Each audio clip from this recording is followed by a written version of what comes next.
Hello everyone, আসসালামু আলাইকুম। আশা করি সকলে ভালো আছেন। এখন বিকালবেলা শান্তিনগর ফ্লাইওভারে উঠব, কিন্তু তার আগে আমি দেখতে পেলাম গাড়িগুলো ওঠার আগে কিছু ইজি বাইক, ব্যাটারি রিক্সা ফ্লাইওভারে উঠেছে। আমি আগেও এই ধরনের ভিডিও দিয়েছি একটা, যে ফ্লাইওভারে অটোরিক্সা, ব্যাটারি রিক্সা উঠতেছে।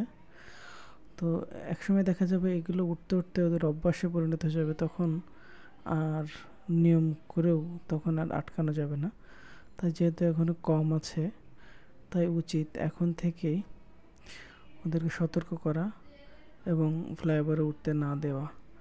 আপনারা দেখেন, এখানে আমার ফুটেজেও কয়েকটি দেখতে পারবেন, কয়েকটি রিক্সা এবং ইজি বাইক দেখবেন। তো সত্যিই খুব খারাপ লাগছে যে এই ছোট 1-2 জন করে উঠতে উঠতে একসময় সকলে উঠবে, তখন এটা নিয়ম হয়ে দাঁড়াবে। আর এখন থেকে যদি এদেরকে বাধা না দেওয়া হয়, তাহলে কিন্তু ভবিষ্যৎটা ওদের জন্য ফ্লাইওভারের উপরে গাড়ি চালানো একটা রিস্ক হয়ে দাঁড়াবে। আপনারা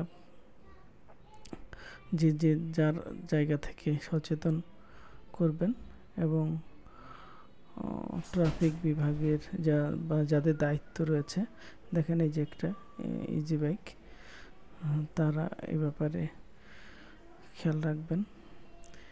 এখন থেকে যদি তাদেরকে থামানো না যায়, ভবিষ্যতের জন্য আমাদের অনেক কঠিন হবে তাদেরকে থামানো। দেখেন ইজি বাইক, এটা মগবাজার মৌচাকফালি ফ্লাইওভারে, এটা প্রতিনিয়তই ঘটে, প্রতিনিয়তই তারা যাতায়াত করে। তাই যে কর্তৃপক্ষ রয়েছেন তাদের দৃষ্টি আকর্ষণ করছি, বিষয়টি একটু দেখবেন এবং যারা সচেতন মহল রয়েছেন তারাও তাদেরকে বাধা দেবেন। যেহেতু এটা শান্তিনগর থেকে উঠে, তো তখন যদি উঠতে না দেওয়া হয় তাহলে কিন্তু উঠতে পারবে না। পক্ষান্তরে আবুল হোটেলের দিক থেকে যদি উঠতে না দেওয়া হয় তাহলে কিন্তু উঠতে পারবে না। তার কারণে আপনারা এই বিষয়টা একটু খেয়াল রাখবেন। কর্তৃপক্ষকে বিনীতভাবে অনুরোধ জানাচ্ছি, বিষয়টি দেখবেন। ধন্যবাদ। আসসালামু আলাইকুম।